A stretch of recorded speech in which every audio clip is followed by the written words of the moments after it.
ఎవరి మాట వినాలండి? దేవుని మాట. సందర్భంలో మనం ఆలోచన చేస్తే ఎత్తైన ఒక కొండ మీదకి పేతురు, యాకోబు, యోహానులను తీసుకుని వెళ్ళారు. ఆయన ప్రత్యేకింపబడినటువంటి సేవకులను తీసుకెళ్ళారు. మిగిలిన 90 క్రింది ఉన్నారు. కేవలం 3 మాత్రమే కొండకి యేసుప్రభు యొక్క దివ్య దర్శనాన్ని చూడగలిగారు. ఆశపడే ప్రాణాలు దేవుడు తృప్తిపరుస్తాడు. ఈ యొక్క స్వరం విన్నప్పుడు, ఈ మహత్యాన్ని చూసినప్పుడు దేవుడు తన మహిమాన్వితమైనటువంటి తేజమైనటువంటి వెలుగుల్లో విరజిల్లుతూ ఉండగా పేతురు, యాకోబు, యోహానులు చూసినప్పుడు బోర్ల పడిపోయారు. ఒక బోర్ల పడ్డారు. తన మునకలై ఉన్నారు. బాబోయ్, ఇంతటి మహత్తరమైన వెలుగును కలిగి ఉన్నాడా ఈయన? అలాంటి ఈయనతో మనము సహవాసం చేస్తూ ఉన్నామా? ఈయన సామాన్యుడు కాదు సుమి అనుకుంటూ ఆందోళనకు గురయ్యారు. ఆ భయానికి గురయ్యారు, భయప్రాంతులయ్యారు. యేసయ్య వచ్చి వారిని లేవనెత్తాడు. ఈ విషయాన్ని మనుష్య కుమారుడు లేచేంత వరకు కూడా చెప్పొద్దు ఎవరికి అని చెప్పాడు ఆయన. ప్రభునందు ప్రియమైనటువంటి వాళ్ళారా, నిద్రమత్తులో ఉన్నారు వీళ్ళు. పడిపోయిన తర్వాత మత్తులోనికి వెళ్ళారు. అట్లాంటి శిష్యులు లేవనెత్తాడు యేసుప్రభు. కొండ దేనికి సాదృశ్యం అంటే ప్రశాంత వాతావరణానికి సాదృశ్యం. దేనికి సాదృశ్యం అంటే కొండ ప్రశాంత వాతావరణానికి సాదృశ్యం. పర్వదినాల్లో గొప్ప గొప్ప దైవజనులు, ఆది అపోస్తులు లాంటి వారు, ఆది అపోస్తులు సైతము గ్రామానికి దూరంగా వెళ్ళిపోయి మెట్టల మీద, పొలాల మధ్య, కొండల మీద, ఏకాంత ప్రదేశాల్లో దేవుని యొక్క వాక్యాన్ని చదువుతూ ఉండేవాడు. దేవునికి ఏకాంతంగా ఉండి ప్రార్థన చేసేవాడు. ఎందుకంటే ఇంట్లో కూర్చొని ప్రార్థన చేసుకుంటూ ఉంటే ఐహిక విచారాలు అడ్డొస్తాయి, రక్త సంబంధాలు అడ్డొస్తాయి, బంధాలు, అనుబంధాలు కాళ్ళకు సంఖ్యలుగా వేయబడతాయి, బంధాలు అవుతాయి. కుటుంబపరమైనటువంటి పనిపాట్లు, ఇరుగుల ఇబ్బందులు ఆనాడు మార్తకు ఏ విధంగా అయితే దోహదపడ్డాయో, మార్త ఏ విధంగా అయితే విస్తారమైనటువంటి పనిపాట్లలో నిమగ్నమైపోయిందో, ఆ విధంగా విస్తారమైనటువంటి పనిపాట్లు ఏకాంతాన్ని పాడు చేస్తాయి, ఏకాగ్రత నుంచి తొలగిస్తాయి. అందుకని సుదూర ప్రాంతాల్లో ఉన్నటువంటి ఏకాంత ప్రదేశాలకు, పచ్చని బయళ్లకు, పొలాలకు, మెట్టలకు, గుట్టలకు, కొండలకు వెళ్ళి ఏకాంతంగా మన యొక్క దైవజనులు, మన పితరులు ప్రార్థనలు చేసుకునేవారు. ఏకాంతతకు సాదృశ్యం, ప్రశాంతతకు సాదృశ్యం ఈ యొక్క కొండ. 61వ కీర్తనలో దావీదు భక్తుడు ప్రార్థన చేస్తూ ఉంటారు. చదవండి కొన్ని వచనాలు. దేవా, నా మొర ఆలకించుము, నా ప్రార్థనకు చెవియొగ్గుము, నా ప్రాణము ఊదిగంతముల నుండి నీకు మొర్ర పెట్టుచున్నాను. నేను ఎక్కలేనంత ఎత్తైన కొండపైకి నన్ను ఎక్కించును. చాలండి. దావీదు మహాభక్తుడు ఈ యొక్క సందర్భంలో మనకు కనిపిస్తా ఉన్నాడు. ప్రార్థనాపూర్వకంగా కనిపిస్తున్నాడు. ఎలా కనిపిస్తున్నాడండి? ప్రార్థన పూర్వకంగా అనగా ఆయన కుటుంబం నుంచి దూరంగా వెళ్ళిపోయాడు, ఐహిక విచారాల నుంచి దూరంగా వెళ్ళిపోయాడు, బరువు బాధ్యతల నుంచి దూరంగా వెళ్ళిపోయాడు, రాజ్య పరిపాలన నుంచి దూరంగా వెళ్ళిపోయాడు. అటువంటి గడ్డు పరిస్థితులు వచ్చాయి దావీదు మహాభక్తునికి. కొండల మధ్య, గుట్టల మధ్య, కొండ గుహల్లో దాక్కునేటువంటి పరిస్థితుల మధ్య ఆయన ప్రార్థన చేస్తూ ఉన్నాడు. ఎక్కలేని అంత ఎత్తైన కొండపైకి నన్ను ఎక్కించుము. ఏమన్నాడండి ఆయన? ఎక్కలేని అంత ఎత్తైన కొండపైకి నన్ను ఎక్కించుమయ్యా మహాప్రభు అని ప్రార్థన చేస్తూ ఉన్నాడు. ప్రియులారా, ఎక్కలేని అంత ఎత్తైన కొండపైకి అని ఆయన చేస్తున్నటువంటి ప్రార్థనకు ఆనవాలు ఏంటి అని ఆలోచన చేస్తే, ఈ దుర్భర పరిస్థితుల నుంచి, ఈ ఐక్య విచారాల నుంచి, ఈ అనుబంధాల మధ్య నుంచి, ఈ సంఖ్యల మధ్య నుంచి నన్ను ప్రశాంత వాతావరణంలోనికి నెట్టుకెళ్ళువయ్యా, నడిపించువయ్యా, ఆ వాతావరణంలో నన్ను ఉంచువయ్యా, ప్రార్థించడానికి నాకు అనుకూలతను దయచేవయ్యా అని దావీదు భక్తుడు ప్రార్థన చేస్తూ ఉన్నాడు. ప్రభునందు ప్రియమైనటువంటి వారు, యేసు ప్రభు చెప్పినటువంటి ప్రార్థన పరలోక ప్రార్థన. అది కూడా ఎక్కడికి వెళ్ళి ఏ విధంగా చేయమని చెప్పారండి ఆయన? యేసు ప్రభు వారు ప్రార్థన వినేటి పావనుడా, ప్రార్థన మాకు నేర్పుమయ్యా, ప్రార్థన వినేటి పావనుడా. పాడండి.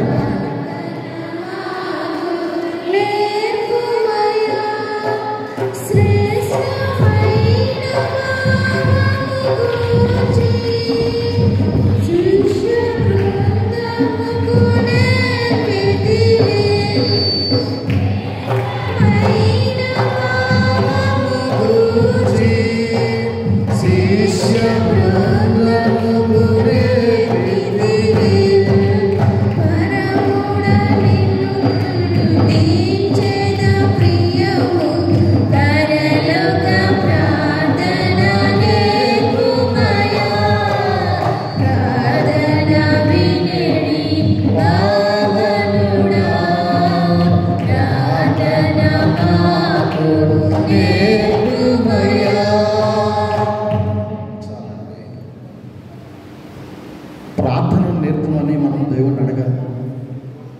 ఆయన నేర్పించినటువంటి ప్రార్థన మనం చేయాలి. విస్తారమైనటువంటి మాటల్లో దోషాలు ఉంటాయి. ప్రార్థన చేసినప్పుడు తన పిల్లలు ఆయన ఆ ప్రార్థనను చేర్చుకొని తన సన్నిధికి అడుగుడి మీకు ఇవ్వడునని చేసినటువంటి వాగ్దానానికి ప్రతీకలుగా మనం అడిగినంతకంటే అధికముగా దేవుడు చక్కని ఆశీర్వాదాలు ఇవ్వడానికి సిద్ధంగా ఉన్నాడు. ప్రియులారా, గదిలోనికి వెళ్ళి ఒంటరిగా ఏకాంతంగా తలుపు వేసుకుని ప్రార్థన చేయాలి. ఎలా చేయాలండి ప్రార్థన? పిల్లల మధ్య, భర్త మధ్య, కుటుంబం మధ్య ప్రార్థన చేస్తూ ఉంటే ఆ మాటలు వినపడినప్పుడు ఏకాంతతను మనము కోల్పోతాము. ఆ ప్రార్థన కంటూ ఒక సమయాన్ని కేటాయించుకోవాలి. పనంతా అయిపోయిన తర్వాత, బిడ్డలందరినీ కూడా చక్క పెట్టేసిన తర్వాత, కుటుంబానందరినీ కూడా చక్కగా సర్దు పెట్టేసుకున్న తర్వాత స్త్రీ చేయవలసినటువంటి పని ఏంటంటే ముఖ్యంగా ప్రియులారా, ఏకాంతంగా ప్రశాంత వాతావరణాల్లో దేవునికి మోకాళ్ళుని ప్రార్థన చేయవలసినటువంటి వారై ఉన్నారు. స్త్రీలైన పురుషులైనప్పటికీ కూడా ప్రశాంత వాతావరణంలో దేవుని ప్రార్థించాలి. యేసు ప్రభు వారు గెత్సెమనే తోటలో పగలంతా స్వార్థ చేసి యేసు ప్రభు వారు గెత్సెమనే తోటలో ప్రార్థన చేసేవారు. ఏ సమయంలోనండి? ఏ సమయంలో చేసేవారు? రాత్రుల సమయంలో. ఆ కొండ మీదకి కూడా పేతురు, యాకోబు, యోహానులను తీసుకెళ్ళేవారు. అంటే వీళ్ళు చక్కగా దేవునికి సహకారులుగా, ఆయన యొక్క అడుగుజాడల్లో నడవలసినటువంటి వారుగా, ప్రధానమైనటువంటి స్థానాల్లో ఉన్నటువంటి వారుగా వారు మనకు అగిపిస్తూ ఉన్నారు. ఈ సమయంలో ఎమ్మాయి గ్రామం ముందు యేసు ప్రభు శిలువ అనంతరం కూడా పేతురు, యాకోబు ప్రయాణం చేస్తూ ఉండగా వారికి కనిపించారు. వారితో మాట్లాడారు. వారు ఇచ్చినటువంటి ఆతిథ్యాన్ని పుచ్చుకున్నారు. ఈ విధంగా మొదటి నుంచి కూడా ఈ ముగ్గురు శిష్యులను ప్రత్యేకమైన రీతిలో బలపరుస్తూ వచ్చారు యేసుప్రభు వారు అనటానికి ఇవే మనకు ఆనవాళ్ళు నేను మీకు తెలియజేస్తాను. భక్తుడైనటువంటి దావీదు మహాశయుడు ఇరుకుల మధ్య, ఇబ్బందుల మధ్య, ఒంటరి పోరాటాల మధ్య ఆయన ఎనలేనటువంటి సేవా దృక్పథంతో ప్రార్థనలు చేస్తూ ఉన్నాడు.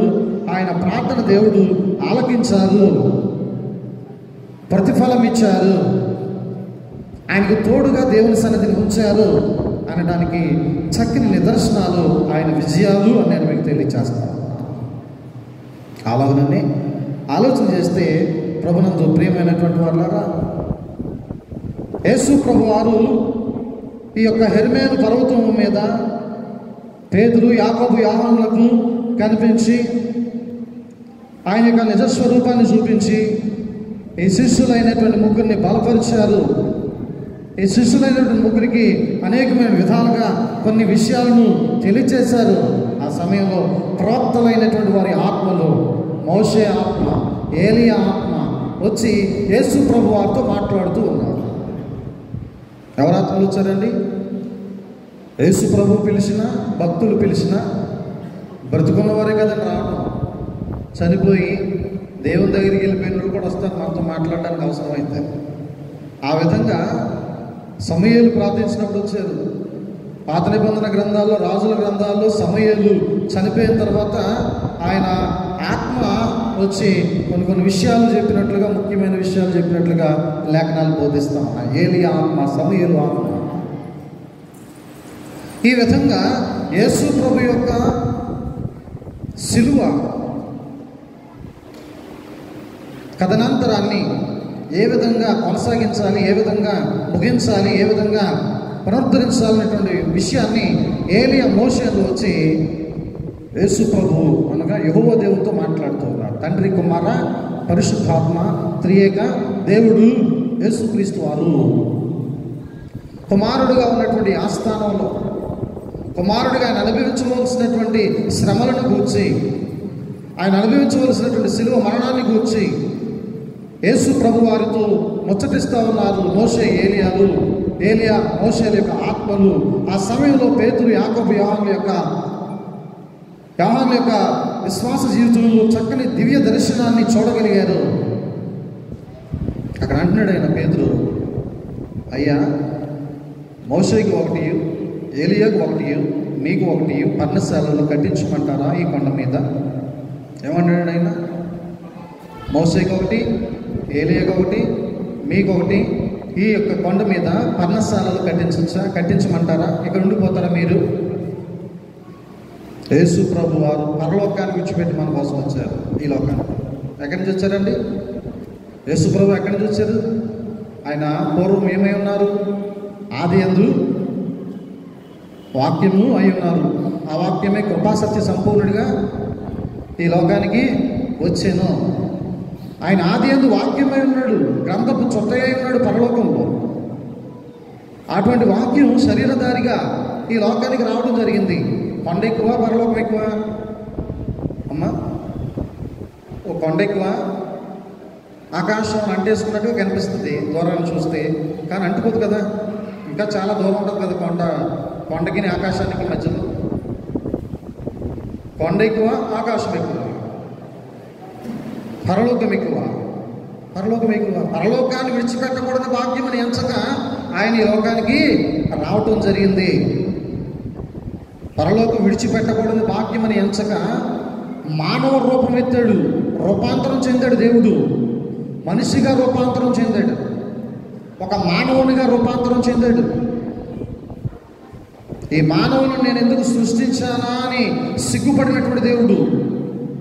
ఆది కాండంలో యెహోవా దేవుడు, ఈ మానవుని నేను ఎందుకు సృష్టించాను నా స్వరూపంతో, ఈ మానవుని నా స్వరూపంతో సృష్టించడం మూలంగా నేను ఈరోజు బాధపడవలసినటువంటి పరిస్థితులు వచ్చాయి.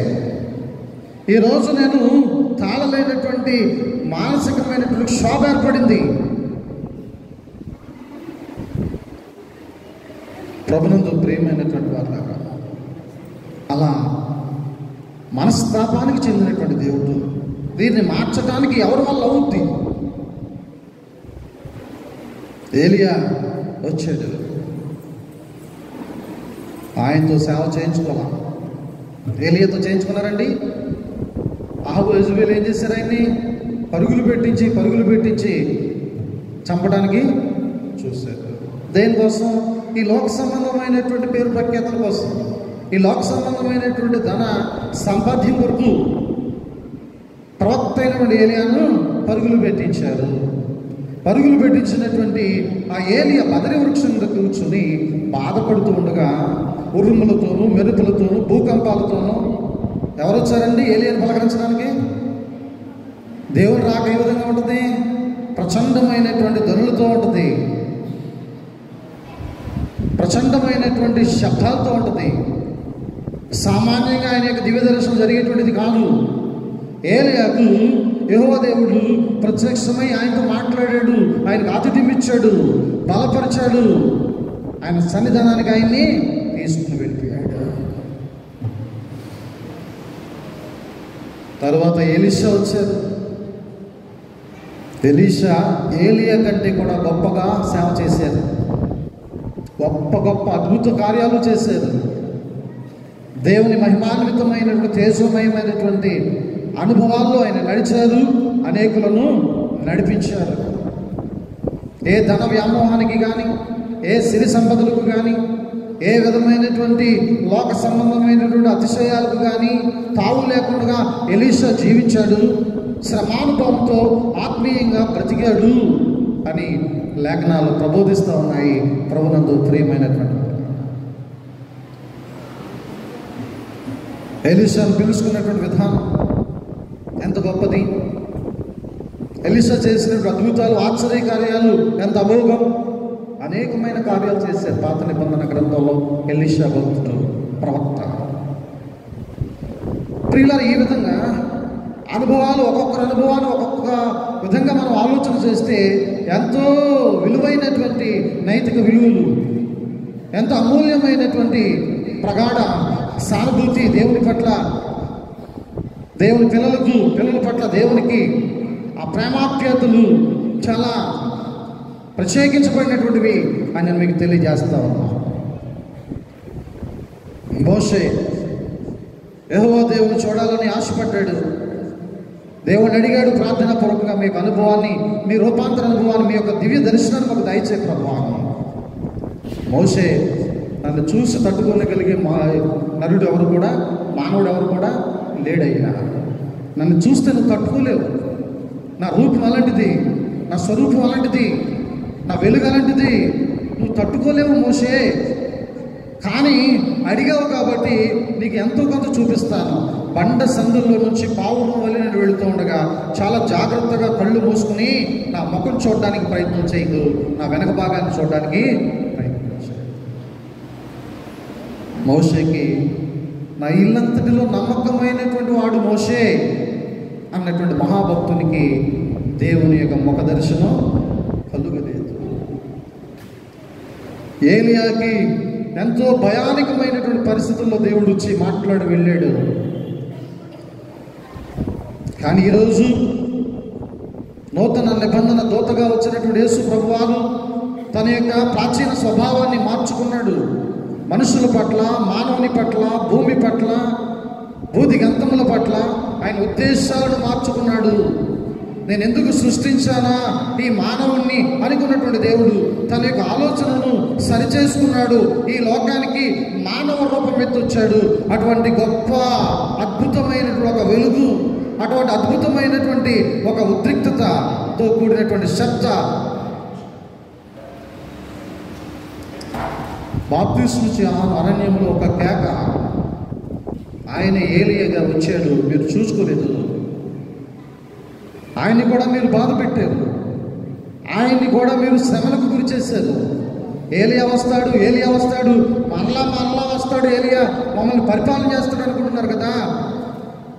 ఏలియా యోహాను వలె వచ్చాడు, పరిశుద్ధమైన బాప్తీసాలు ఇచ్చాడు, రెండవ రాకడ గురించి ప్రకటించాడు, దేవుని యొక్క తేజోమయమైనటువంటి వెలుగును చూశాడు, ఆత్మ పావురాన్ని చూశాడు, ఆత్మ పావురం చెప్తున్నటువంటి మాట విన్నాడు, యేసు ప్రభువును కూర్చున్నటువంటి సాక్ష్యాన్ని కలిగి ఉన్నాడు, యేసు ప్రభు వారికి సాక్షిగా నిలబడ్డాడు. పరిశుద్ధ బాప్తిస్మా యోహాను. ప్రభునందు ప్రియమైనటువంటి వాళ్ళారా, ఈ విధంగా ప్రవక్తలను దేవుడు ఎంతో గొప్పగా వాడుకుంటూ వచ్చారు. ప్రవక్తలు ఎందరో దేవుని చూడాలని ఆశపడ్డారు, ఆయనతో సహవాసం చేయాలని ఆశపడ్డారు. అంతెందుకు రూపాంతర అనుభవాన్ని చూసినటువంటి క్రొత్త నిబంధన దూతలుగా ఉన్నటువంటి పేతురు, యాకోబు, యోహానులు బార్ల పడ్డారు ఆయన యొక్క దివ్య దర్శనాన్ని చూడలేక. ఆ స్వరాన్ని విన్నటువంటి వారు భయభ్రాంతులయ్యారు. దేవుని యొక్క లేఖనాలు బోధిస్తూ ఉన్నాయి. ప్రభునందు ప్రియమైనటువంటి వారు, అటువంటి అసాధారణమైనటువంటి గొప్ప తేజోమయమైనటువంటి వెలుగును, ఒక గొప్ప అద్భుతాన్ని, ఒక గొప్ప దివ్యమైనటువంటి వాక్ శక్తిని దేవుడు మన మధ్య కుమ్మరించాడు. ఎపిఫానీ ఆదివారాల్లో పరిశుద్ధాత్మ దేవుడు అన్యజనులకు తనంతటగా తాను ప్రత్యక్షపరుచుకున్నాడు. చూడాలనే ఆశ నీకుందా? దేవుని మాటలు వినాలనేటువంటి కోరిక నీకుందా? దేవునితో గడపాలి, దేవునితో నడవాలనేటువంటి ఆలోచన నీకుందా? ఈ ఆదివారమే రూపాంతర అనుభవాన్ని దేవుని యొక్క అడుగుజాడలో, దేవునికి సారథ్యంలో నువ్వు కలిగి ఉండాలని లేఖనాలు బోధిస్తూ ఉన్నాయి.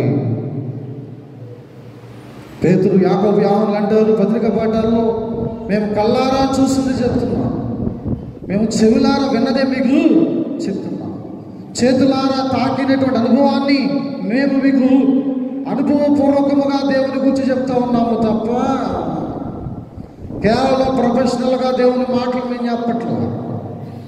చాలా అనుభవ జ్ఞానంతో కూడినటువంటి ఈ మర్మాలను, దేవుని యొక్క ఆలోచనలను, దేవుని యొక్క సంతోషాన్ని, సమాధానాన్ని మీకు పంచిపెట్టడానికి ఆయనతో మేము పంచుకున్న ఆ దినాలు మేము జ్ఞాపకం చేసుకుంటూ, ఆయనతో చేసిన సహవాసాన్ని మేము గమనిస్తూ ఈ దినాన మీకు ఈ స్వార్థ అందిస్తూ ఉన్నాము. ప్రభునందు ప్రియమైనటువంటి వారు, రూపాంతర అనుభవం అంటే మారు మనసుకు సాదృశ్యం. రూపాంతర అనుభవం అంటే మనస్సు మార్చుకోవటం. రూపాంతర అనుభవం అంటే మన స్థితిని మార్చుకోవటం. పాపములో నుంచి పరిశుద్ధతలోనికి ప్రవేశించటం, పాప కోపములో నుంచి పరిశుద్ధాత్మ నడిపింపులోనికి రావటం, అసత్యాల్లో నుంచి సర్వసత్యంలోనికి నడిపించబడటం. ఈ రూపాంతర అనుభవంలో పేతురు, యాకోబు, యోహానులు ఏ విధంగా అయితే ఆయన యొక్క దివ్య దర్శనాన్ని చూడగలిగారు, ఆయన వెలుగును చూడగలిగారు, ఆయన స్వరాన్ని వినగలిగారు, ఆయన సాక్ష్యాన్ని దేవుడు చెబితే వినగలిగారు, ఆ విధంగా మన హృదయాల్లో ఉన్నటువంటి చీకటిని పారద్రోలి ఈ వాక్యము ద్వారా దేవుని యొక్క వెలుగును మన హృదయాల్లో నింపుకోగలిగితే, మన హృదయాల్లో దేవునికి స్థానం ఇవ్వగలిగితే, పేతురు చెప్తున్నట్లుగా, యాకోబు చెప్తున్నట్లుగా, యోహాను చెప్తున్నట్లుగా మేము చూచిందే చెప్తూ ఉన్నాము, విన్నదే చెప్తూ ఉన్నాము, అనుభవించిందే మీకు తెలియచేస్తూ ఉన్నాము.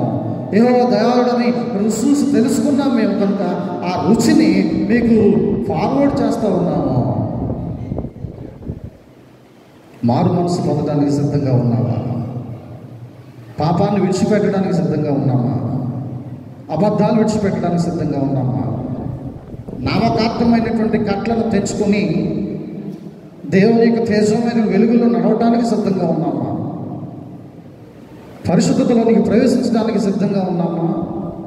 త్రిత్వమైనటువంటి దేవుణ్ణి ప్రేమించడానికి సిద్ధపడుతూ ఉన్నామా? ఈ యొక్క మధ్యాహ్న కాల సమయంలో ప్రభు అయినటువంటి యేసుక్రీస్తు వారి యొక్క ప్రియ శిష్యులారా, ప్రియ బిడ్డల్లారా, దేవుని యొక్క ప్రశ్న ఈ మధ్యాహ్న కాల సమయంలో మనకు రాస్తా ఉంది. ఆ ప్రశ్న ఏంటంటే, ఈ మధ్యాహ్న కాల సమయంలో ఈ రూపాంతర అనుభవాల్లో యేసు ప్రభు ఏ విధంగా అయితే తన గుణలక్షణాలను విడిచిపెట్టి, తన యొక్క సామర్థ్యాన్ని విడిచిపెట్టి ఈ లోకానికి నిన్ను నన్ను ప్రేమించడానికి, నిన్ను నన్ను కట్టడానికి, నిన్ను నన్ను బలపరచడానికి ఈ లోకానికి వచ్చాడు.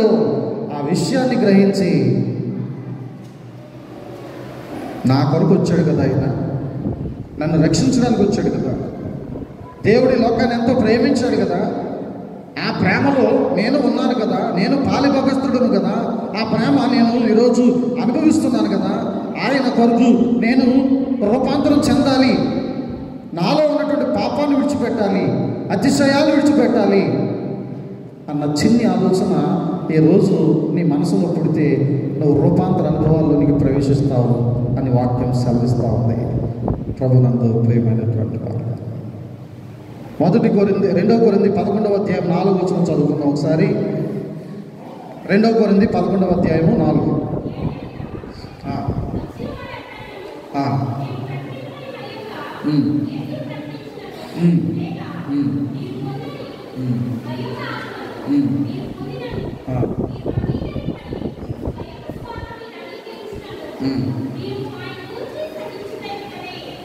చాలు. ప్రభునందు ప్రియమైన వాళ్ళగా, రూపాంతర అనుభవాన్ని చూసినటువంటి పేతురు నీ యొక్క బండ పైన నా సంఘాన్ని కడతానని ఒక బాధ్యతాయుతమైనటువంటి ప్రధాన పాత్రగా పిలుచుకున్నటువంటి పేతురు, యేసు ప్రభు వారికి కొండ మీద పర్ణశాల కడతాను, ఆ కొండ మీద ఉండిపోయా, భూమి మీద రావద్దు,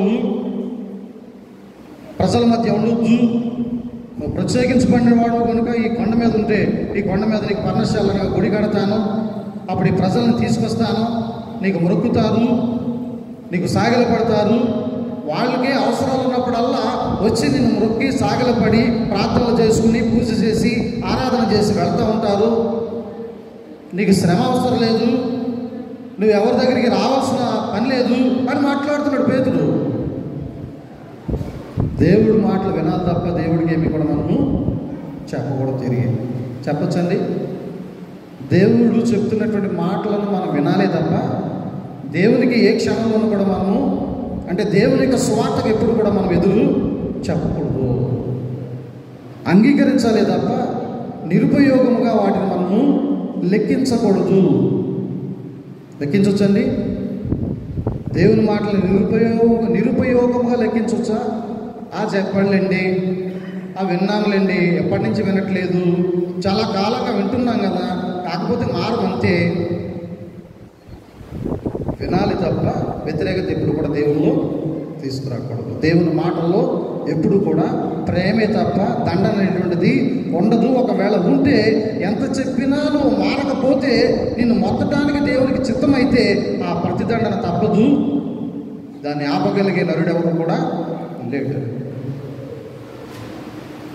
ప్రభునందు ప్రియమైన వారులారా, దేవుడేమో మనతో ఉండాలని, ఆయన మనతో ఉండాలని ఆ రోజు అనుకోకపోతే ఏ రోజు ఎపిఫానియా లేదు, రూపాంతరం కూడా.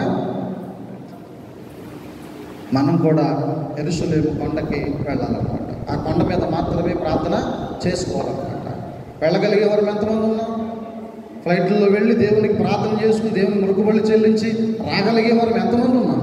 కనుక భావితరాల యొక్క పిల్లల యొక్క యోగక్షేమాలను పరిశీలన చేసి ఆ దేవుడే నీ దగ్గరకు దిగి వచ్చాడు. నీకు అలుసుగా ఉందా? చులకనగా ఉందా?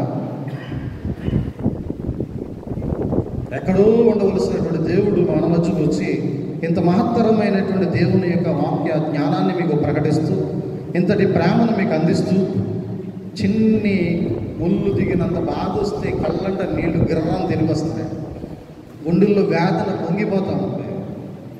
ఎంతో విస్తారమైనటువంటి కన్నీటితో ప్రార్థన కోరుకుంటూ ఉన్నాం, ప్రార్థన చేస్తూ ఉన్నాం, దేవుని యొక్క సన్నిధిలో మోకరించి బలంగా దేవునికి ప్రార్థన చేస్తూ ఉన్నాం.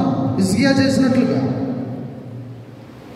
హిజ్కియా దేవాలయం వైపు చేతులెత్తి ప్రార్థన చేశాడు, ఆయుష్కాలాన్ని పెంచుకున్నాడు. దేవాలయం వైపు చేతులెత్తి ప్రార్థన చేసినాడే 15 సంవత్సరాల ఆయుష్కాలం పెంచుకుంటే దేవాలయంలోకి వచ్చి ప్రార్థన చేసేవాళ్ళు దీర్ఘాయుష్మంతులు అవరా? దీర్ఘాయుష్మంతులుగా మన జీతభత్యాలు కానీ, మన వ్యాపారాలు కానీ, మన స్థితిగతులు కానీ, మన పేరు ప్రతిష్టలు కానీ దీర్ఘాయుష్ను మనకి ఇవ్వగలవా? మన బలాతిశయాలు కానీ దీర్ఘాయుష్ను చిరకాలం జీవించే ఆధిక్యతను మనకి ఇవ్వగలవా? ఎవరు ఇవ్వగలరాడు దీర్ఘాయుష్? దేవుడే ఇవ్వగలడు. నన్ను నిర్మించిన రీతి తలసగా ఎంతో ఆశ్చర్యము, ఎంతో భయము కలుగుతుంది అంటాడు ప్రవక్త. నన్ను నిర్మించిన రీతి తలచగా ఎంతో భయము, ఎంతో ఆశ్చర్యము కలుగుతుంది. తలలో వస్తాయి తలుపులు, కాళ్ళు నడుస్తాయి. ఎక్కడికి నడవమంటే తలలో వస్తాయి తలుపులు. ఏది కావాల్సింది తినడానికి చేతులు నోట్లోకి వెళ్తాయి. నోట్లోకి వెళ్ళిన తర్వాత తలలో చెప్పినటువంటి ఆలోచనల ప్రకారంగా ఆహారాన్ని నమిలి మింగుతాయి. తలలో చెప్పినట్టు ఆలోచనల ప్రకారంగా డైజెస్టివ్ సిస్టమ్ పనిచేస్తుంది. తలలో చెప్పినట్టు తలంపుల ప్రకారంగా వ్యవస్థ, నాడీ వ్యవస్థ పనిచేస్తుంది. సమస్తమైన మానవ నిర్మాణం ముందుకు నడుస్తుంది. ఏది ఒక్కటి ఆగినా నీ బ్రతుకు నా బ్రతుకు అంతంత మాత్రమే. ఇవన్నీ దేవుడు మనకు ఉచితంగా ఇస్తున్నటువంటి పారితోషికాలు, దేవుడు మనకు ఉచితంగా ఇస్తున్నటువంటి లాభం, దేవుడు మనకు ఉచితంగా ఇచ్చినటువంటి దేవుని కృప. ఇటువంటి కృపను మనము హేళనగా తీసుకోకూడదు. చమత్కార సంబంధమైనటువంటి కల్పన కథలు వినడం ద్వారా పొందుకోకూడదు. స్వార్థ పర్ఫెక్ట్లీ ఆల్ రైట్ అయి ఉండాలి. ఈ స్వార్థ ఎలాంటిది అనేటువంటి విషయాన్ని గ్రహించాలి. పాల వంటిదా, నేల వంటిదా? పాల వంటి వాక్యాన్ని ఉపేక్షించమని చెప్పాడు కదా యేసు ప్రభు వారు. ఆ పాల వంటి వాక్యాన్ని ఉపేక్షించడానికి నేను సిద్ధంగా ఉన్నానా? కల్పన కథల వైపు నేను నడుస్తూ ఉన్నానా? వెలుగు దూతగా అనేక ప్రవక్తలను, వెలుగు దూతగా అనేకులైనటువంటి యాజకులను, వెలుగు దూతగా అనేకులైనటువంటి సేవకులను వాడుకుంటూ వస్తూ ఉన్నాడు వేషధారి అయినటువంటి అపవాది. స్వలాభంతో, గెహజీ వంటి స్వలాభంతో. ప్రియులరా, సేవ కేవలం దైవభక్తి కేవలం ధనాపేక్షతో కూడినటువంటిది మాత్రమే అనుకుంటూ దేవునికి వ్యతిరేకంగా తమ ఆలోచనలను మార్చుకుంటూ దేవుని యొక్క సత్య సువార్తను కేవలము ధనం సంపాదించడానికి అనుకున్నటువంటి ప్రవక్తలు అధోగతి పాలైపోయారు. లేఖనాల్లో వెలుగు దూత వేషంతో ఏ విధమైనటువంటి మాటలు విన్నా వెంకుడు పడకుండా మనం చాలా జాగ్రత్తగా ఆ మాటలను మనము విస్మరించవలసినటువంటి వారమై ఉన్నాము. కీర్తన గ్రంథం 139వ అధ్యాయము 23వ వచనం ఒకసారి చదువుకుందామా? దేవా, నన్ను పరిశోధించి నా హృదయమును తెలుసుకొనుము. నన్ను పరీక్షించి అమ్మా నా ఆలోచనలను, దావీదేమన్నారండి? నన్ను పరిశోధించి నా హృదయాన్ని తెలుసుకో, నన్ను పరీక్షించి నా ఆలోచనలు, మీ ఆలోచనలు నా ఆలోచనలు వంటివి కావు. ఏమంటారండి దేవుడు? మీ ఆలోచనలు నా ఆలోచనలు వంటివి కావు. నరమాత్రులైనటువంటి మీ ఆలోచనలు అన్నీ కూడా లాభాన్ని ఆశిస్తాయి. నరపుత్రులైనటువంటి మీ ఆలోచనలన్నీ కూడా స్వలాభం కొరకై పాటుపడతాయి. నేను అనేటువంటి అతిశయాలతో కొనసాగుతాయి. కానీ నా ఆలోచనలు నేను అనేటువంటి అతిశయాలతో కాదు, మేము అనేటువంటి ప్రేమాప్యాతలతో ముందుకు కొనసాగింపబడతాయి. మేము అనేటువంటి ప్రేమాప్యాతలతో నా యొక్క ఆలోచనలు ముందుకు కొనసాగింపబడతాయి అన్నాడు పరిశుద్ధాత్మ దేవుడు. ఆ దేవుడిని అడుగుతున్నాడు దావీదు భక్తుడు, నా హృదయాన్ని పరిశీలించు, నా యొక్క అంతరంగాలను పరిశోధించు, నా మూలికలను సైతము విభజించు, పాలించు. మూలికలను సైతం విభజించి పాలించగలిగేది దేవుని వాక్యం. ఏమండి, మన మూలికలు ఎంత ఉన్నాయో దేవునికి తెలీదా? మన హృదయం ఏ విధంగా స్టెబిలిటీ, ఏ విధమైన స్టెబిలిటీని కలిగి ఉందో దేవునికి తెలీదా? మన ఆలోచన విధానాలు దేవునికి తెలియకుండా ఉంటాయా? వీటన్నిటిని బట్టి చాలా జాగ్రత్తగా మనం జీవించాలి. ఎంతగా జీవించాలి అంటే 1 కొరింథీ 3వ అధ్యాయం 16వ వచనంలో రాయబడింది ఒక మాట. 1 కొరింథీ 3:16, మీరు దేవుని ఆలయమై ఉన్నారు అనియు దేవుని ఆత్మ మీలో నివసించున్నాడని మీరు ఎరుగురా. ఏమండి, హస్తకృతములైన ఆలయమైనటువంటి యెరూషలేము దేవాలయంలో నేను ఎందుకు నుంచి ఉండను? ఆ దేవాలయంలో మందసంగా ఉన్నాను ఎంతవరకు. యేసు ప్రభువుని ఎప్పుడైతే సిలువేశారో ఆ మరుక్షణం బద్దలైంది. పరిశుద్ధ ఆలయం బదలైంది, పరిశుద్ధ స్థలాలు బదలయ్యాయి. అది మొదలుకుని హస్తకృతములైనటువంటి దేవాలయంలో నేను ఉండను అని యెరూషలేము దేవాలయంలో ఉన్నటువంటి దేవుడు ఈరోజు ప్రపంచ దేశాల్లో ఉన్నటువంటి మానవుల మధ్యకి దిగి వచ్చాడు. మానవుల యొక్క హృదయాల్లోనికి వచ్చాడు. మానవులతో కలిసి జీవిస్తున్నాడు. పరలోక రాజ్యము మానవుల మధ్య, మనుషుల మధ్య మిళితమై ఉంది. పరలోక రాజ్యం ఎక్కడుందండి? పరలోక రాజ్యం ఎక్కడుంది? ఇప్పుడు పరలోక రాజ్య ప్రతిబింబం ఏమిటి? సంఘం.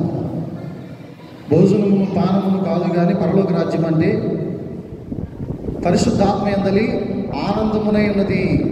పరిశుద్ధాత్మ యందలి ఆనందము ఎక్కడుంది? ఆర్కెస్ట్రా వారు ఉంటారు, చక్కగా వాయిద్యాలు వాయిస్తారు. కొయ్యర్ వారు ఉంటారు, చక్కగా పాటలు పాడుతూ ఉంటారు. తలుపులు వల్ల ఊతియా చెప్పమ్మా, ఏదో పాటలు పాడుతున్నారు కదా అని తలుపులు నాట్యం ఆడతాయా? కథలవు కదా, ఎక్కడుండేవి అక్కడే. మరి ఎవరు ఆనందిస్తారు? మనుషులైనటువంటి మనము, దేవుని పిల్లలమైనటువంటి మనము ఆ సంగీత వాయిద్యాలు వినపడుతూ ఉన్నప్పుడు, ఆ మాటల మకరందమైనటువంటి ఆ పాటల్లో, ఆ పద్యాల్లో, ఆ యొక్క గేయాల్లో, ఆ కీర్తనలో మనము ఆనందిస్తూ ఉంటాం. అందుకే అన్నాడు, రక్షించబడినటువంటి వారి ఇళ్లలోనూ స్వార్థను కూర్చున్నటువంటి సంగీత సునాదాలు వినిపిస్తాయి. ఎక్కడ వినిపిస్తాయమ్మా? రక్షించబడినటువంటి వారి కుటుంబాల్లో రక్షణను కూర్చున్నటువంటి స్వార్థ సంగీత సునాదాలు వినిపిస్తాయి. ఆ ఆనందాన్ని, సంతోషాన్ని నాట్యమాడుతూ దావీదు మహాభక్తుడు ప్రకటించాడు. దేవునిలో ఉన్నటువంటి ఆనందాన్ని, సంతోషాన్ని. అదేవిధంగా ఆ పాటలు వింటూ ఉండగా సంతోషపడుతుంది. మనలో ఉన్నటువంటి దేవునికి ఆత్మ పరవశిస్తుంది. దేవుని పాటలు వింటూ ఉన్నప్పుడు సంతోషాన్ని మేము పంచుకున్నామండి. ఆ పాటలు వింటుంటేనే మైమరిచిపోతూ ఉన్నాము. చాలా ఆనందంగా ఉంటాయి. అనుకోని వారు ఎవరైనా దేవుల్లో మేము ఆనందించట్లేదండి, మామూలుగా పాటలు బాగున్నాయి, క్యాజువల్గా దేవుని పాటలు ఎవరైనా ఆలకించేవారు ఉన్నారండి? దేవుళ్ళు ఆనందిస్తూ దేవుని పాటలు పాడుతూ దేవుని యొక్క పాటల్లో ఉన్నటువంటి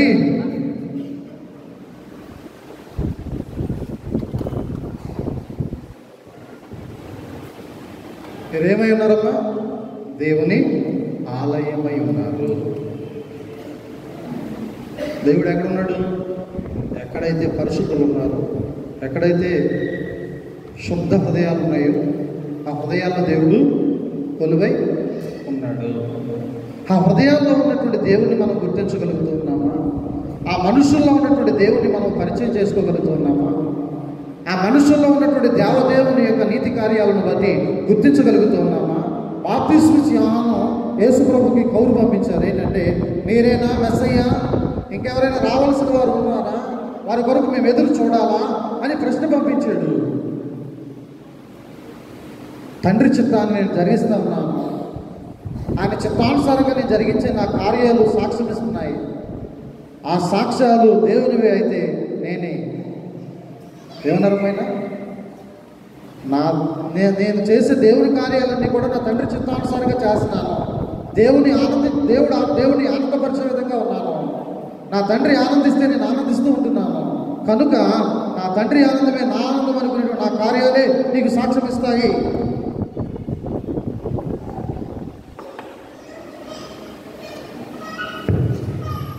ప్రభునందు ప్రియమైన వాళ్ళారా, మన కార్యాలు ఎలా ఉన్నాయి?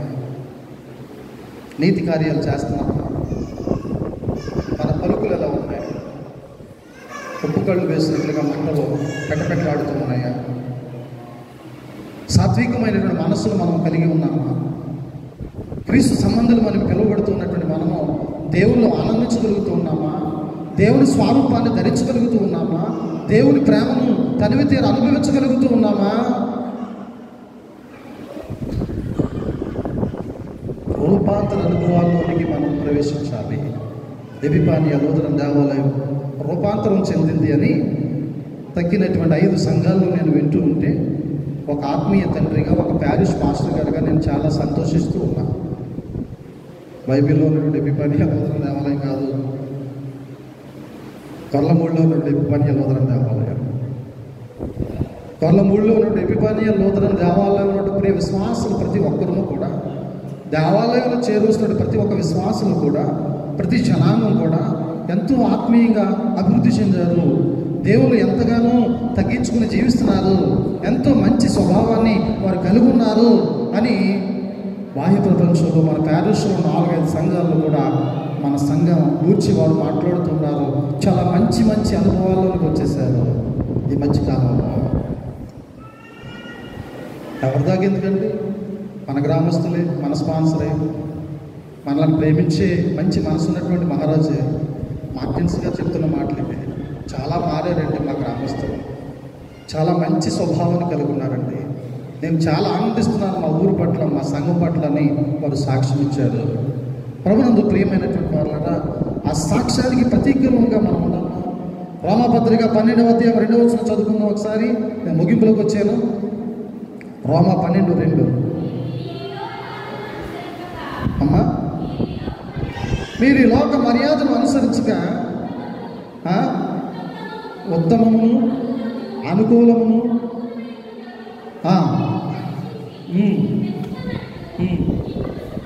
మీ మనసు మారి నూతన మగుట వలన రూపాంతరము పొందుడి. రూపాంతరం అంటే ఏంటండి? నూతన మగుట, కొత్తగా జన్మించుట. నీకు ఉదయం ఏమడిగారు యేసు ప్రభుని? తల్లి గర్భంలోనికి మళ్ళీ వెళ్ళాలండి, మళ్ళా 9 మాసాలు నేను ఉండాలా, కొత్తగా జన్మించాలంటే, నేను పరలోక రాజ్యం వెళ్ళాలంటే ఏం చేయాలి? కొత్తగా జన్మించాలి. పరలోక రాజ్యంలోనికి వెళ్ళాలంటే కొత్తగా జన్మించాలి. ప్రతి ఒక్కరూ కూడా కొత్తగా జన్మించాలి. చిన్నపిల్లలైనా, యవనస్తులైనా, స్త్రీలైనా, పురుషులైనా, వృద్ధులైనా, ఎవరైనప్పటికీ కూడా రూపాంతర అనుభవాల్లోనికి వెళ్ళాలంటే మారు మనసు పొందాలి.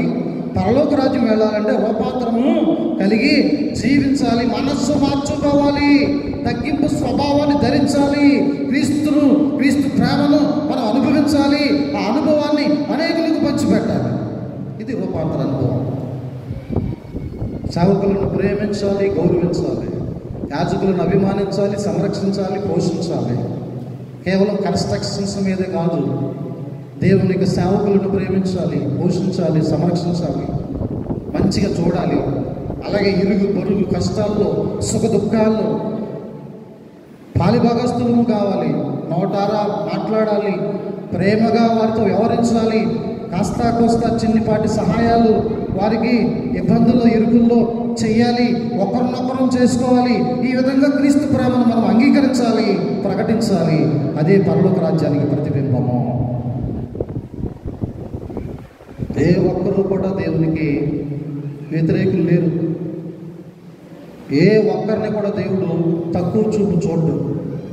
ఏ ఒక్కరిని కూడా దేవుడు అసహ్యంగా విడిచిపెట్టడు. దూరంగా వెళ్ళిపో, నాకు నీ దగ్గర బ్యాడ్ స్మెల్ వస్తూ ఉంది, లోక సంబంధమైనటువంటి ఆ స్మెల్ నాకు చాలా అసహ్యంగా ఉంది, వెళ్ళిపో అనేటువంటి వాడు కాదండి. గాయములు కట్టేవాడు, ఆ గాయానికి మందేసేవాడు, ఆ గాయం తగ్గేదాకా పోషించేవాడు, సంరక్షించేవాడు మంచి సమరయుడు యేసు ప్రభువారు. ఎలాంటి వాడు అండి యేసు ప్రభువారు? మంచి సమరయునిగా. కనుక ప్రభునందు ప్రియమైనటువంటి వారులారా, ఎంతకాలం అయింది పుస్తకం పట్టుకుని అనేది కాదు. ఎంతకాలం అయింది నేను రక్షించబడి, ఎంతకాలం అయింది నేను మనస్సు మార్చుకుని, ఎంతకాలం అయింది నేను పాపాలు ఒప్పుకుని, ఎంతకాలం అయింది నేను పశ్చాత్తాపం పొంది, ఎంతకాలం అయింది నేను రూపాంతర అనుభవాల్లోకి వచ్చి. వ్యక్తిగతంగా ప్రతి ఒక్కరూ కూడా ప్రశ్న వేసుకోవాలి. చివరిగా యోహాను సువార్త 16వ అధ్యాయం 8వ వచనం ఒక్కసారి చదివి నేను ముగిస్తాను. యోహాను సువార్త 16వ అధ్యాయం 8వ వచనం. పాపమును గూర్చి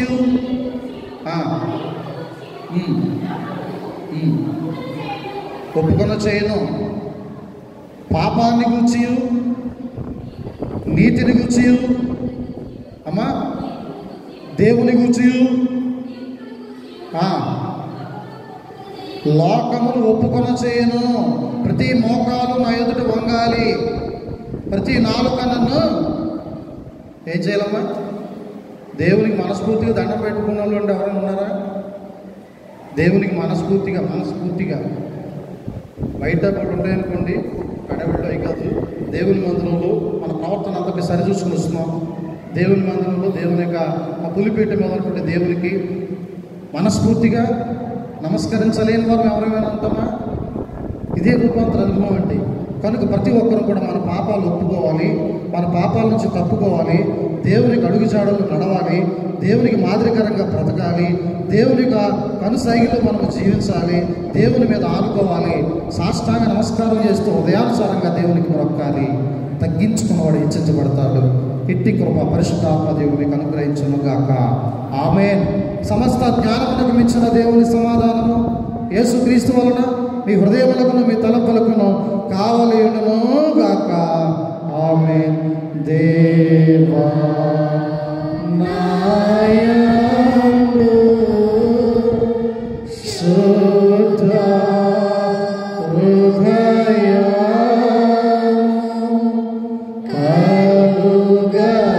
కలుగచేయు. నా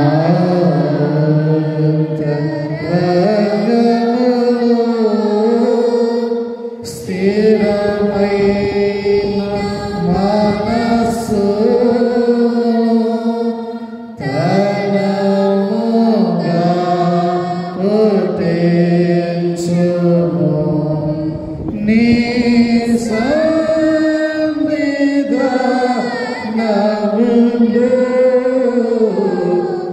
నుండి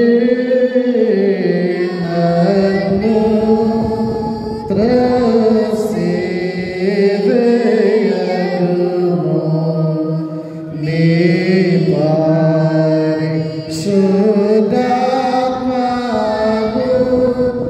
నా యొద్ద నుండి తీసివేయకుము. నీ రక్షణ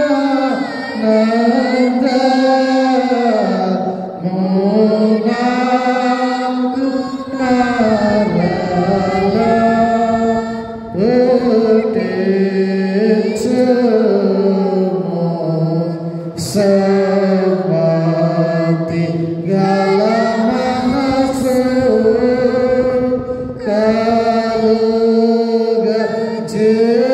కలుగజేసి నన్ను దృఢపరచుము.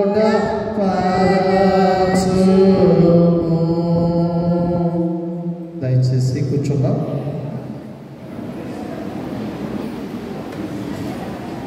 మరొకబడి కానుకలు కృతజ్ఞత కానుకలు చెల్లించడానికి వద్దులైపోవాలి. దయచేసి పులిపీఠం వద్దకొచ్చి ఈ కృతజ్ఞత కానుకలు వేసి అర్పణ పళ్యంలో ప్రార్థన చేయించుకోవాల్సిందిగా మనం చేస్తున్నాం.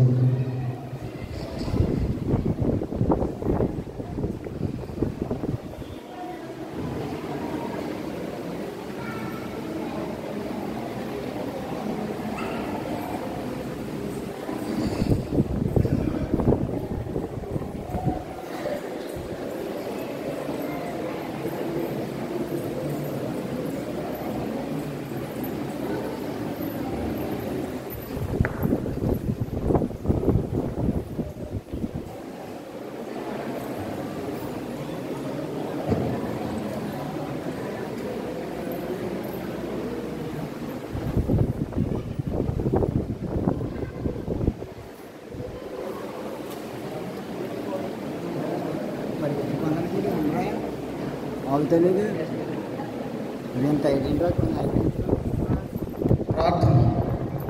సర్వశక్తి అత్యంత కృప కలిగిన దేవా, మీ ఘనమైన నామానికి నిండిన వందనాలు, స్తుతులు, స్తోత్రాలైన ప్రభువా, వాళ్ళ ఎపిపాని యోధన దేవాలయంలో చెల్లించిన మీ కృతజ్ఞత కానుకలను బట్టి స్తోత్రాలు, వందనాలు ప్రభువా. ప్రతి కుటుంబాన్ని కూడా దర్శించండి, ఆశీర్వదించండి, మీ కృపలో బలపరచండి. ఆయా విదేశాల నుంచి వచ్చినటువంటి బిడ్డలను బట్టి స్తోత్రాలు, వందనాలు. క్షేమకరంగా ఆయన కుటుంబానికి చేర్చినందుకు, సంఘంలో చేర్చినందుకు స్తోత్రాలు, వందనాలు ప్రభువా. చిన్న చిన్న పరిపాలన చేసుకున్నటువంటి బిడ్డలను బట్టి స్తోత్రాలు. ఆ యొక్క పరిపాలనను దీవించండి, వ్యాపారాలను దీవించండి, అయ్యా వారికి ఉద్యోగాలను ఆస్వాదించండి.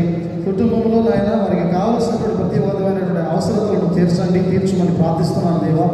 అయ్యా భూఫలాలు ఆశీర్వాదాలు, గర్భఫలాలు ఆశీర్వాదాలు, అయ్యా పాడి పంటల్లో ఆశీర్వాదాలు, అయ్యా సమస్తంలో ప్రభావాలు పిండి పెసుకు తొట్టులో ఆశీర్వాదాలు దయచేయమని, ప్రతి ఒక్కరి శిరస్సు పైన ఆనంద తైలమును కుమ్మరించమని, మీ దక్షిణాస్తం వేసి దీవెనలతో ఆశీర్వాదాలతో నింపమని పంపమని, మీరే మహిమ ఘనత ప్రభావాలు పొందుకోమని నజరేయుడైన యేసు నామములో ప్రార్థన చేస్తున్నాను పరమ తండ్రి. ఆమేన్. త్రియేక దేవుని కృపా కాపుదల సదాకాలం మీకు అందరికీ తోడై ఉండగాక. ఆమేన్. సంఘ కానుకలను సేకరించుకున్నామండి. కీర్తన పాడుకుంటూ సంఘ కానుకలను సేకరించుకుంటుగా 447 ఏదైనా జ్ఞాపకాన్ని చెప్పి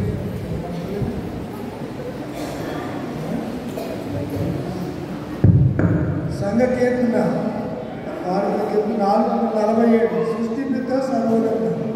ఏమంటే రండి పాడండి.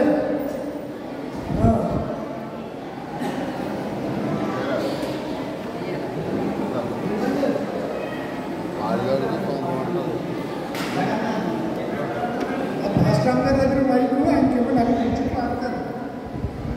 ఆయన ఇలాగ వచ్చి అడిగారు పాడతారు. 440 ఒకసారి ఆగండి, తిరిగాను ఒకసారి ఆగండి. 447 మొదట 2 వచనాలు సర్వోన్నత అన్నమాట. దయచేసి లాస్ట్ 2 వచనాలుగా ఇచ్చినమాట. సృష్టి పిత సర్వోన్నత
యేసుక్రీస్తు యొక్క తండ్రి, నీవు మాకు అనుగ్రహించిన మేలు నిమిత్తమును మా ఎడల నీకు గల కరుణ వాత్సల్యం నిమిత్తము స్తుతించుచున్నాను. ముఖ్యంగా నీ ప్రియకుమారుని మాకు అర్పించినందుకును, నీ చిత్తమును కృపను మాకు బయలుపరిచినందుకును నీకు కృతజ్ఞతాస్తుతులు చెల్లిస్తూ ఉన్నాను. మేము యథార్థమైన మంచి హృదయంతో నీ వాక్యమును అంగీకరించి భద్రపరచుకొని సర్వదా మంచి ఫలాలను ఫలించినట్లు దాన్ని మా నాటిపోమని నేను వేడుకొనిచున్నాను. రక్షణ కలిగించడం నీ వాక్యం అందరి పవిత్రమైన బోధయందు నీ సార్వత్రిక సంఘమును కాపాడి ఏలుమని, అందువల్ల నీ అందు మా విశ్వాసమును బలపడి సకల జనుల మాలో ప్రేమ వృద్ధి పొందినట్లు అనుగ్రహించమని మిగిలిన మనపూర్వకంగా నేను వేడుకొనిచూ ఉన్నాను. నీ వెలుగును నీ సత్యము బోధిగంతం వరకు వ్యాపింపచేయము. మా స్వజనులకు సకల జనాంగంలో నీ స్వార్థను ప్రకటించటకు నమ్మకమైన గురువులను బోధకులను ప్రతిష్ఠించి వారి పనులను నడిపించి కాపాడి అభివృద్ధి కలుగు చేయము. సంఘములకు సంబంధించిన శాస్త్ర పాఠశాల, వేద పాఠశాల, ఇతర పాఠశాల దీవించము. వారి నుండి వాక్య సేవ ఎందుకు రోగులకు కష్టపడి వారికి పేదలకు పరిచర్య చేయను జీవన ప్రేమలను సేవించే స్త్రీ పురుషులు బయలువనట్లు అనుగ్రహించమని వినమ్రత వేడుకొనిచూ ఉన్నాము. నీ వాక్యమును వెలుగు మా గృహంలో నిరంతరం ప్రకాశింపనిము. పరిశుద్ధ బాప్తీసం బిడ్డలతో చేసిన వడబడికను వారు నిలుపుకున్నట్లు సంఘ బిడ్డలందరినీ కాపాడము. వారిని అందు విశ్వాసం గల వారిని గాను నీ చిత్తం అనుసరించి నడుచుకుని వారిగా పెంచినట్లు తల్లిదండ్రులకు అందరికీ నీ కృపను అనుగ్రహించుము.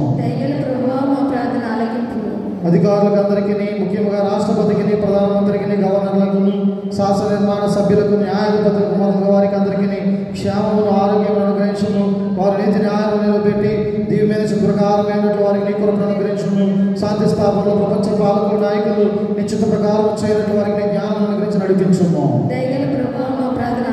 ఓ దేవాయ ముఖ్యంగా నీ నామం నిమిత్తం సత్యం శ్రమపడుచున్న వారు తమ బాధ తడు భావం కలిగి చిత్తం అనుసరించి కలిగి తెలుసుకుని సహించుకున్నట్లు వారిని పరిశుద్ధ ఆత్మ ఆదరించము. మా శరీర ఆత్మలు కలుగు హాని నుండి, అపాయం నుండి, తప్పు బాధ నుండి, చర్మ సంఖ్యము కానీ నీ దైన కృపను కనికరము బట్టి మమ్మల్ని కాపాడుము. కష్టకాలం మందిలను సకల జనులకు ముఖ్యంగా నమ్ము వారికి సహాయకుడు గాను రక్షకుడు గాను కనపరుచుకును అని నేను వేడుకొనిచూ ఉన్నాను. యుక్తకాలం ఆవశ్యకమైన భూఫలాలు మేము అనుభవించినట్లు అనుభూతి పొందేము. జీవనోపాధికి అవసరమైన న్యాయమైన ఉత్తర పవిత్రమైన విద్యను ఉపయోగకరమైన జ్ఞానమును వికసింపచేసి ఆశీర్వదించుము. ఓ దేవాయి మా మానవులని గమ్యం చిత్త ప్రకారం అడగవలసిన వాటిని నీతోనూ పరిశుద్ధ ఆత్మతోనూ సదాయాగ దేవుడు జీవించు పరిపాలించుండు. నీ అద్వితీయ కుమారుడు మా ప్రభు రక్షకుడైన యేసుక్రీస్తు యొక్క ఘోర శ్రమ మరణమును బట్టి మాకు దయచేయమని నేను వేడుకొనిచూ ఉన్నాను. పరలోకమందున్న మా తండ్రి, నీ నామం పరిశుద్ధపరచబడి గాక, నీ రాజ్యం వచ్చుగాక, నీ చిత్తం పరలోకం నెరవేర్చుకుంటూ భూమి మీద నెరవేరుగాక. మన దినాలు మాకు దయచేసి వాళ్ళ ప్రార్థన చేసుకుని క్షమించు ప్రకారం మా ప్రార్థన క్షమించము. మమ్మల్ని శోధన తెగ దృష్టి తప్పించము. రాజ్యము, శక్తి, మహిమ నిరంతరము నీవే తండ్రి. ఆమేన్. దయచేసి కూర్చున్నాం.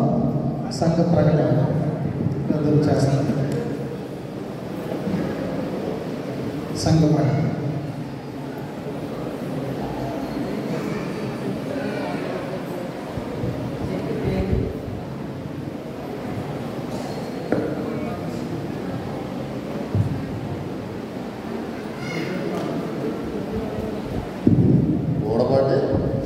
నిషేధ కోడిగుడ్డు బాబాయ్ దగ్గరండి దేవుడి భాగంగా భాషలు బేతాల కిషోర్ గారు కోడిగుడ్డు దగ్గరండి దేవుడి భాగంగా భాషలు.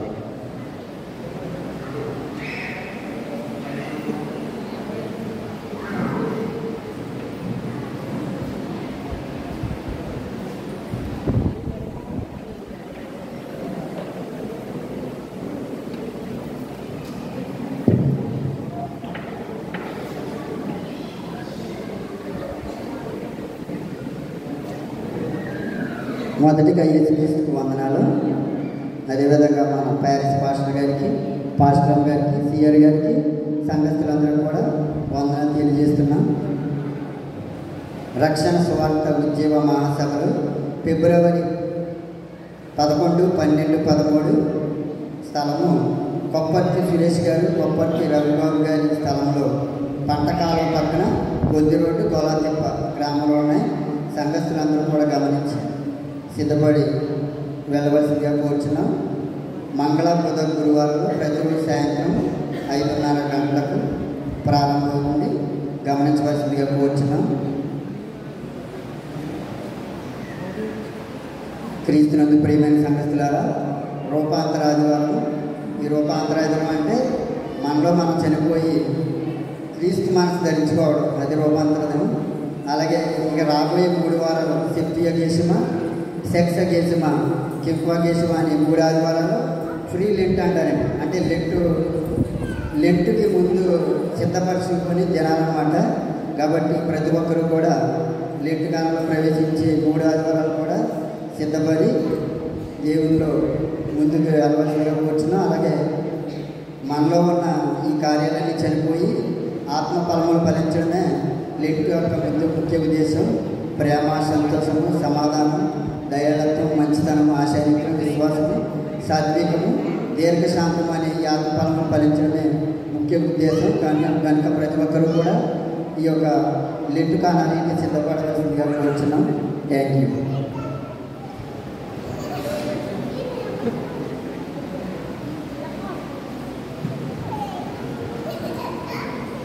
మంచిది.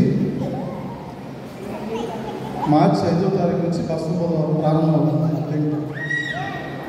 మార్చి 5వ తారీఖు నుంచి గమనించండి. ప్రతి కుటుంబాలలో కూడా ఆరాధించాలి. నేను చెప్తున్నది దయచేసి ఎవరు తప్పుగా అనుకోవద్దు. ఒక్కొక్క జనరేషన్లో ఒక్కొక్క ప్రవక్త వాడుకుంటారు. వారి మాటలు వారు విన్నారు కనుక భావితరాలకి వారు అందించారు, వాటిని జరిగిస్తున్నారు. కొన్ని మార్పులు ఉంటాయి, కొన్ని చేతులు ఉంటాయి. ఈ విధంగా మన సంఘాలు ఉద్ధరించబడతా ఉన్నాయి. ప్రతి గ్రామంలో కూడా మన చర్చెస్లో లెంట్ ప్రార్థనలు జరుగుతున్నాయి. పూర్వం ప్రతి ఒక్కరు కూడా ఇళ్ళ దగ్గర జరిగించుకునేవారు. ఇప్పుడు మనకు దేవుడు చక్కని భవనాలను ఇచ్చారు, మంచి మంచి మందిరాలు ఇచ్చారు దేవుడు. ఎంతైనా దేవుని మందిరము ఆవరణ ఒక్క దినం గడుపుట 1000 దినముల కంటే శ్రేష్టం. దేవుని ఆవరణ అంటే మరి ఏ విధమైనటువంటి అపవిత్రత లేనిది కనుక ఆ పవిత్రమైనటువంటి దేవాలయంలో ఆ కుటుంబ క్షేమం కొరకు ఆ లెంట్ ప్రార్థన జరిగించుకోవడం మంచిది అని నేను మీకు తెలియజేస్తాను. దేవుని మందిరంలో మాత్రమే లెంట్ ప్రార్థనలు జరిగితే ఆ దేవుని యొక్క ప్రశాంత వాతావరణంలో జరిగే ఆ ప్రార్థన ద్వారా కుటుంబాలు బహుగా ఆస్వాదించబడతాయి. రెండవదిగా పాస్టర్ రాజు గారు ప్రారంభించారు ఉదయకాల ఆరాధన లెంట్లో, అడ్వెంట్లో అంతా మాత్రం. ప్రతి సంఘాల్లో కూడా అడ్వెంట్లో ఉదయారాధన, లెంట్లో సాయంకాల ఆరాధన. ఉదయకాల ఆరాధన అనేటప్పటికీ సాయంకాలం ఉండదు కనుక అడ్వెంట్లో అనగా క్రిస్మస్ దినాల్లో దేవుళ్ళు ప్రత్యేకమైన రీతిలో ప్రార్థన కొడుకు జరుగుతూ ఉంటాయి.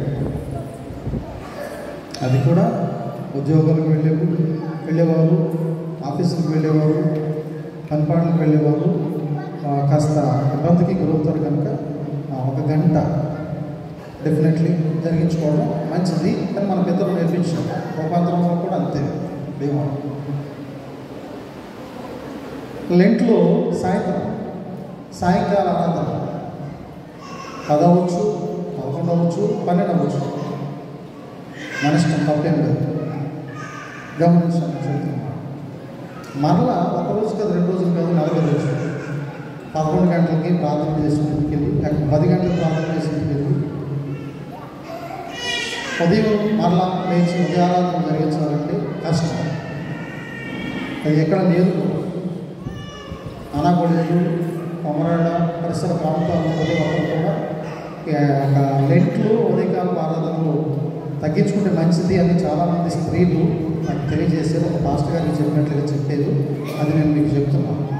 మన కొమరాడలో మన అనాకొడేరు చెప్పారు, వారు అంగీకరించారు.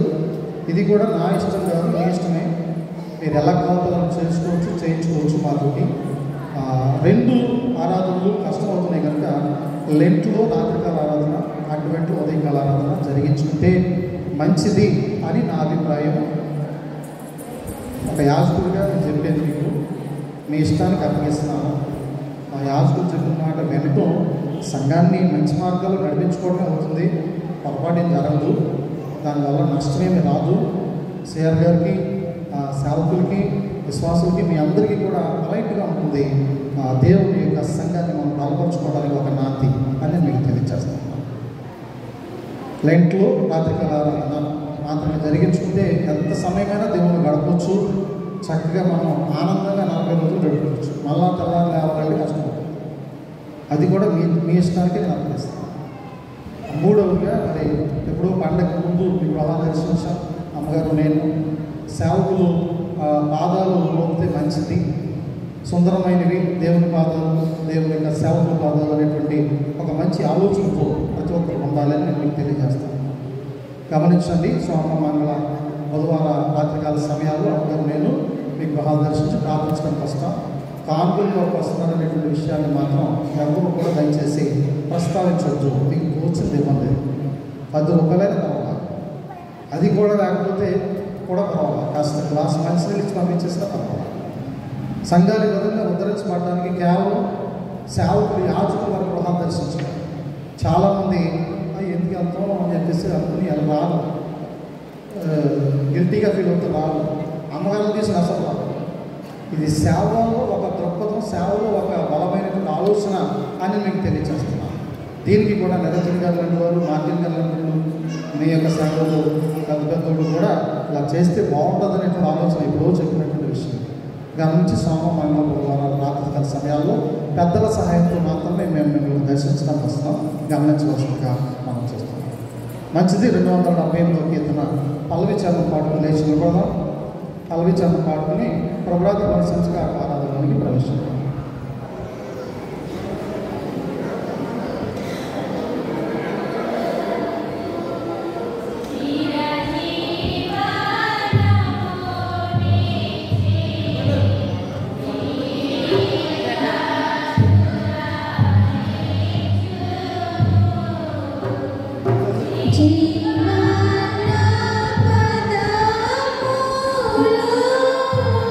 చీకటి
కృతజ్ఞత స్తోత్రములు చెల్లింతుము.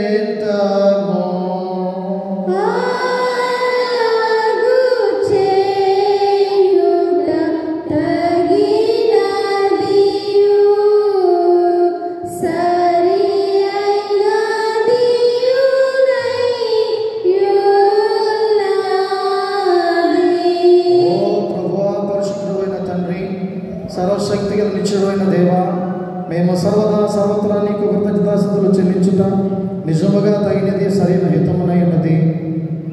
మా కొరకు నీ చరితే కుమారుని పంపినందుకును, ఆయన యొక్క మానవుడుగా కనబడి నీ పూర్ణ మహిమను బయలుపరచినందుకును నీకు స్తోత్రములు చెల్లిస్తూ ఉన్నాను. కాబట్టి దూతలతోనూ ప్రధాన దూతలతోనూ పరలోక సైన్య సమూహములతోనూ నీ మహిమగల నామం మేము కొనియాడి గణపరిచి సదా నీకు స్తుతించుచూ ఉన్నాము. పరిశుద్ధుడా పరిశుద్ధుడా పరిశుద్ధుడా సైన్యముల ప్రభువగు దేవా, ఆకాశము భూమియు నీ మహిమతో నిండియున్నవి.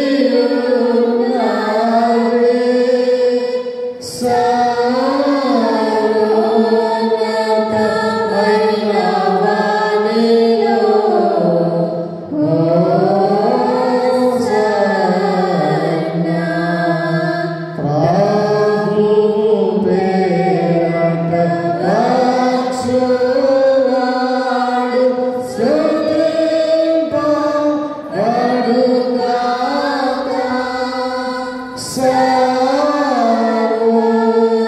సర్వోన్నతమైన వానిలో హోసన్నా. నా తండ్రి నీ నామం పరిశుద్ధపరచబడుగాక. నీ రాజ్యం వచ్చుగాక. నీ చిత్తం పరలోకమున నెరవేర్చుటకు భూమి మీద నెరవేరుగాక. అందనాడు మనకు దయచేసి మన పాపం చేసి రక్షించక మా పాపం క్షమించు. మమ్మ శోధనలో కింద తప్పించు. రాజ్యము శక్తి మహిమ నిరంతరం నీవే నా తండ్రి. మన ప్రభు యేసుక్రీస్తు తన పట్టుకున్నటువంటి రాత్రి రొట్టెను తీసుకొని స్తోత్రం చేసి దాన్ని విరిచి తన శిష్యులకు ఇచ్చి, మీరు పుచ్చుకొని తినుడి, ఇది మీ కొరకు ఇవ్వబడిన శరీరమైనది, నన్ను జ్ఞాపకం చేసుకోవడానికి దీన్ని చేయడానికి చెప్పాను. ఆ ప్రకారమే భోజనమైన పిమ్మట ఆయన పాత్రను తీసుకుని స్తోత్రం చేసి దాన్ని వరకిచ్చి, దీనిలో మీరందరూ త్రాగుడి, ఇది పాప పరిహారం కలుగుటగా మీ కొరకు అనేకల కొరకును చిందింపబడుచున్న నా రక్తం వల్ల ఆయన కొత్త నిబంధన అయినది, మీరు దీన్ని త్రాగునప్పుడల్లా నన్ను జ్ఞాపకం చేసుకోవడానికి దీన్ని చేయడని చెప్పాను. ప్రభు యొక్క సమాధానం ఎల్లప్పుడూ మీతో నుండును గాక. ఆమేన్.